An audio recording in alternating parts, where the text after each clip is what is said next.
তোমরা কি ভাবছো আমি কেন পাগলের মতো এমন ক্যামেরার সামনে বকর বকর করছি? হাই এভরিওয়ান, আমি রিয়া।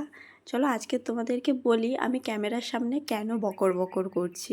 তোমরা অনেকেই জানো আমি বিউটিশিয়ান ব্যাচে ভর্তি হয়েছি, আর ভবিষ্যতে আমার একটা পার্লার হতে চলেছে। পার্লারে ক্লায়েন্টকে ভালো সার্ভিস দেওয়ার সাথে সাথে কমিউনিকেশন স্কিলটা ডেভেলপ করা কিন্তু খুবই জরুরি, যাতে তোমার কথার ধরন ও ব্যবহার দেখে ক্লায়েন্ট তোমার প্রতি আকৃষ্ট হয়। ক্যামেরার সামনে আমি যেমন নিজেকে সুন্দরভাবে দাঁড় করিয়ে রেখেছি, তেমনই পার্লারেও কিন্তু তোমাকে সুন্দরভাবেই থাকতে হবে। সুন্দর থাকার মানে এই নয় যে তোমাকে অনেক বেশি মেকআপ করে থাকতে হবে। শুধুমাত্র তোমার চুলটা যেন গোছানো থাকে, উস্কো খুস্কো না থাকে, তোমার ঠোঁটে যেন একটা সুন্দর হাসি থাকে। পরিষ্কার পরিচ্ছন্ন পোশাক তো অবশ্যই পরা দরকার, যাতে তোমার কনফিডেন্স লেভেলটা অনেকটাই বেড়ে যায়।